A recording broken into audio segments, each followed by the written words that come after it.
Chanakya IAS academy daily current affairs MCQs में आपका स्वागत है। तो देखते हैं आज का पहला प्रश्न। पहला प्रश्न है, हाल ही में इनफ्यूज मिशन खबरों में था, यह निम्नलिखित में से किस क्षेत्र से संबंधित है? ऑप्शन ए सुपर कंडक्टर्स का अध्ययन के बारे में, या ऑप्शन बी सुपरनोवा का अध्ययन के बारे में, या ऑप्शन सी रासायनिक इमल्सन का अध्ययन करने के लिए, ऑप्शन डी क्वांटम भौतिकी का अध्ययन करने के लिए। इसका सही जवाब है ऑप्शन बी, यानी सुपरनोवा का अध्ययन करने के लिए ये चर्चा में था।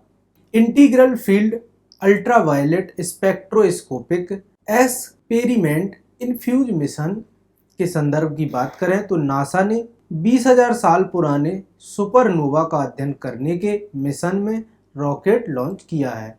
इसके बारे में बात करें तो नासा के पास एक नया मिशन है जो नए तारा प्रणालियों के निर्माण का अध्ययन करने के लिए समर्पित है। विशेष रूप से तारकीय मृत्यु के बाद वे अंतरिक्ष में कैसे उभरते हैं ये पता लगाना है। और अंतरिक्ष एजेंसी ने रविवार 29 अक्टूबर को न्यू मैक्सिको से एक रॉकेट भेजकर अपने integral field ultraviolet spectroscopic experiment infuse mission की शुरुआत की। नासा ने बताया कि सिग्नल नामक तारामंडल वर्ष के कुछ महीनों के लिए पूरे उत्तरी गोलार्ध में प्रदर्शित होता है और इसके भीतर एक सुपरनोवा सिग्नल लूप होता है। लूप एक तारे का अवशेष है जो अपने गुरुत्वाकर्षण के तहत विस्फोट से पहले सूर्य के आकार का लगभग 3 गुना मापा गया था।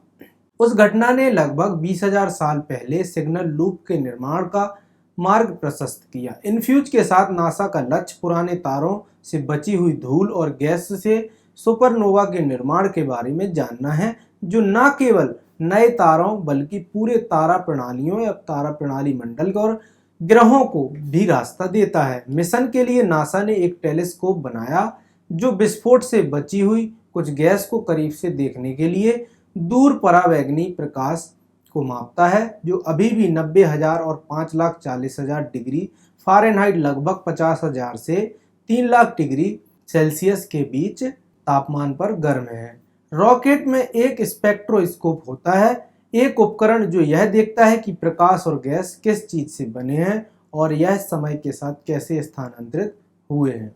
तो देखते हैं आज का दूसरा सवाल। हिंद महासागर द्विध्रुवीय यानी आईओडी या हिंद महासागर डाइओड के संदर्भ में निम्नलिखित कथनों पर विचार करना है।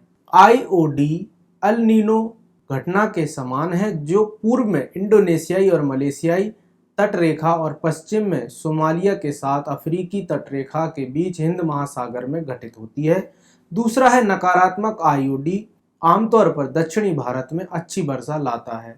उपरोक्त में से कौन सा कथन सही है? ऑप्शन ए केवल एक कथन सही, ऑप्शन बी केवल दूसरा कथन सही, ऑप्शन सी 1 और 2 दोनों सही, ऑप्शन डी ना तो एक और ना ही दूसरा सही। इसका सही जवाब है ऑप्शन ए, यानी केवल एक कथन ही सही है। आईओडी जिसे कभी कभी भारतीय नीनो भी कहा जाता है, अल नीनो घटना के समान है जो पूर्व में इंडोनेशियाई और मलेशियाई तटरेखा और पश्चिम में सोमालिया के पास अफ्रीकी तटरेखा के बीच हिंद महासागर के अपेक्षाकृत क्षेत्रों या छोटे क्षेत्रों में घटित होती है। एक सकारात्मक आईओडी आमतौर पर दक्षिणी भारत में अच्छी वर्षा कर लाता है, वर्षा करता है। तो देखते हैं आज का तीसरा सवाल। हाल ही में सियान 6 खबरों में था, यह एक है। ऑप्शन ए अनुसंधान पोत है, ऑप्शन बी हाइपरसोनिक मिसाइल है, या ऑप्शन सी अंतरिक्ष यान है, ऑप्शन डी चंद्रमा की सतह पर लैंडर है। ऑप्शन ए इसका सही जवाब है, यानी अनुसंधान पोत है। चीनी अनुसंधान पोत सियान 6 के बारे में बात करें, संदर्भ की बात करें तो जहाज की यात्रा पर भारत की चिंता के बीच चीनी जहाज ने श्रीलंका के तट पर अनुसंधान शुरू किया है।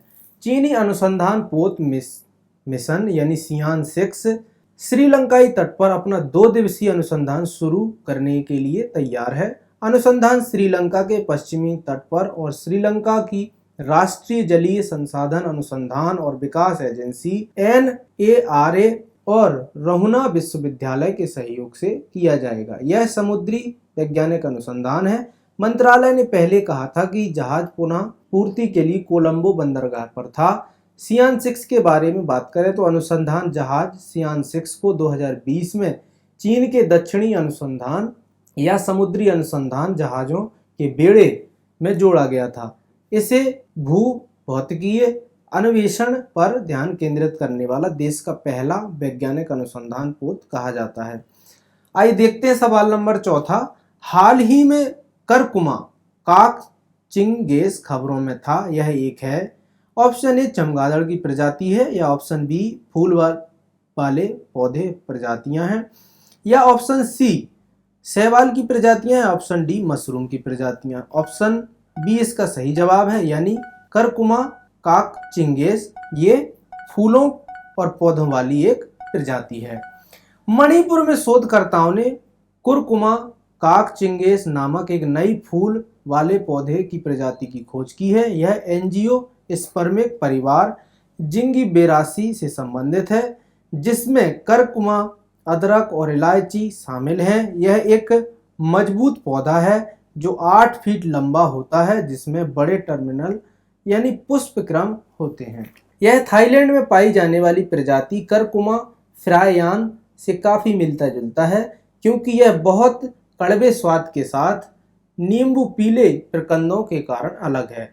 संरक्षण की स्थिति देखें तो IUCN ने इसे रेड लिस्ट श्रेणी के तहत रखा है और इसके डेटा में कमी है। और इसकी खोज तक की बात करें तो दुनिया भर में स्वीकृत प्रजातियों के रूप में 93 कुरकुमा नामक दर्ज किए गए हैं या नाम दर्ज हैं।